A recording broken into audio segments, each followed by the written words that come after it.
Hello friends, समाज कल्याण विभाग के छात्रवृत्ति पोर्टल पर आपका स्वागत है। मैं यहाँ छात्रवृत्ति फॉर्म भरने में आपकी सहायता के लिए उपस्थित हूँ। छात्रवृत्ति फॉर्म को सही तरीके से भरने के लिए कृपया इस प्रक्रिया का पालन करें। यह है छात्रवृत्ति योजना के सक्षम पोर्टल का होम पेज। यहाँ स्क्रीन के दाईं ओर दिए गए स्टूडेंट बटन को दबाते ही दो विकल्प रजिस्ट्रेशन और लॉगिन दिखेंगे। यहाँ पहले विकल्प रजिस्ट्रेशन को चुनें। रजिस्ट्रेशन केवल फ्रेश फॉर्म भरने वाले छात्रों के लिए ही है।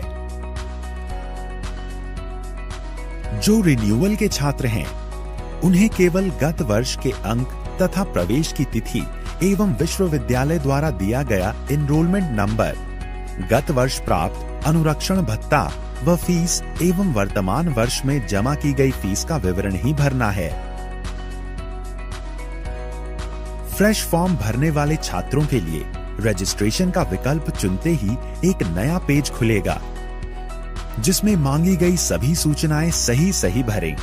और हाँ, जो पासवर्ड आप बनाएंगे उसे जरूर कहीं लिख लें। फॉर्म भरने के बाद सबमिट का बटन दबाएं। सबमिट करते ही यह रजिस्ट्रेशन स्लिप आपके सामने होगी। इसमें लिखे रजिस्ट्रेशन नंबर से ही आप लॉगिन कर पाएंगे, अतः इसे प्रिंट करके सुरक्षित रखें। अब आपको लॉगिन करना होगा, परंतु उससे पहले कुछ जरूरी प्रपत्र या डॉक्यूमेंट अपने पास निकाल कर अवश्य रख लें, जो आपको इस फॉर्म भरने की पूरी प्रक्रिया में काम आएंगे। यह डॉक्यूमेंट्स हैं: शैक्षिक योग्यता का अंक पत्र या प्रमाण पत्र, जाति प्रमाण पत्र, आय प्रमाण पत्र, बैंक पासबुक, शिक्षण संस्थान में जमा की गई शुल्क की रसीद, पाठ्यक्रम की अनिवार्य वार्षिक नॉन रिफंडेबल शुल्क धनराशि, वर्तमान विश्वविद्यालय या बोर्ड का अपना पंजीयन क्रमांक, और हाँ, एक स्कैन की हुई पासपोर्ट आकार की फोटो भी, जो 20 KB से ज्यादा की ना हो।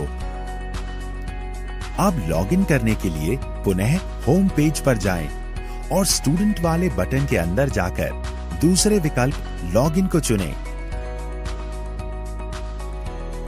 ध्यान रहे, लॉगिन उसी रजिस्ट्रेशन नंबर और अपने बनाए पासवर्ड से करें जो आपने रजिस्ट्रेशन करते समय लिखा था।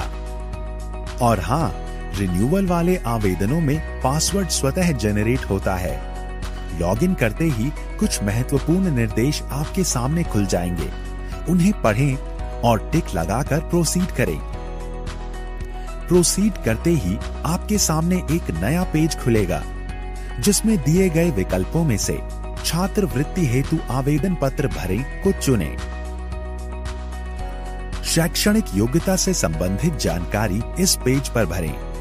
यह समस्त जानकारी आपको अपनी हाई स्कूल तथा इंटरमीडिएट की मार्कशीट या अंक तालिका में मिल जाएगी। इसे भरने के बाद सबमिट करना ना भूलें। इस नए पेज पर आपको अपनी निजी जानकारी भरनी है, जैसे उपजाति, पता इत्यादि। उपजाति या सब कास्ट भरते समय विशेष ध्यान रखें। समस्त सूचनाएं भरकर इसे भी अपडेट करें। अब इस नए खुले पेज पर मांगी गई जानकारी, जैसे जाति व आय से संबंधित सूचनाएं, अपनी जाति प्रमाण पत्र का क्रमांक व आवेदन पत्र क्रमांक एवं आय प्रमाण पत्र का क्रमांक व आवेदन पत्र क्रमांक देखकर सही भरें। इसे अपडेट करते ही हम बैंक से संबंधित मांगी गई सूचनाओं के पेज पर पहुंचेंगे। इन सूचनाओं को भरने के लिए अपनी बैंक पासबुक की मदद लें तथा जनपद, बैंक का नाम व बैंक शाखा का नाम सही सेलेक्ट करें तथा खाता नंबर ध्यानपूर्वक सही भरें। यहाँ जनपद वही चुनें जिस जनपद में आपका बैंक खाता हो, और इस बात का विशेष ध्यान रखें कि किसी भी स्थिति में यह बैंक खाता बंद न हो, क्योंकि इसी खाते में आपकी छात्रवृत्ति की धनराशि हस्तांतरित होगी। अब इस पेज को पूरा भरने के बाद अपडेट करें। अब हम शुल्क संबंधित विवरण भरने वाले पेज पर हैं। इसमें मांगी गई सूचनाएं अपने प्रपत्रों को देखकर ही भरें व अपडेट करें।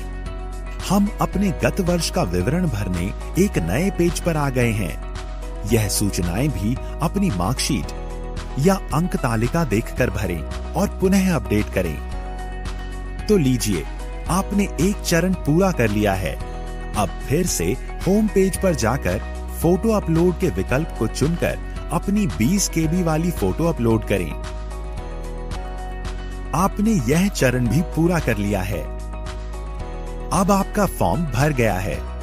जांच के उपरांत ही अपना आवेदन पत्र या फॉर्म सबमिट करें। यहाँ मेरा आपसे अनुरोध है कि आप सभी छात्र अपना फॉर्म स्वयं ही भरें। यदि किसी अन्य माध्यम द्वारा फॉर्म भरवा रहे हैं तो सभी प्रविष्टियां भरवाने के बाद स्वयं जांच लें और फॉर्म भर जाने के बाद प्रयुक्त हुई सूचनाएं व अपना पासवर्ड अपने पास ही सुरक्षित रखें। अपना भरा हुआ फॉर्म दिखाए गए प्रिंट विकल्प से प्रिंट करें। कतिपय त्रुटियों के बारे में स्क्रूटिनी के उपरांत यदि कोई कमी है तो 3 दिन के अंदर इसी पोर्टल पर आकर फॉर्म संशोधन के विकल्प में जाकर संशोधित करें। अब अपनी संस्था के लिए फॉर्म का एक फाइनल प्रिंट निकालें। इस फॉर्म के प्रिंट आउट को सभी अभिलेखों की स्वयं सत्यापित फोटोकॉपी के साथ अपने शिक्षण संस्थान में जमा करें और वहां से इसकी रसीद लेना न भूलें। आशा करता हूं इस जानकारी से आपको फॉर्म भरने में मदद मिली होगी। इसके साथ ही मैं समाज कल्याण विभाग की ओर से आपको आपके उज्जवल भविष्य की शुभकामनाएं देते हुए आपसे विदा लेता हूं। धन्यवाद।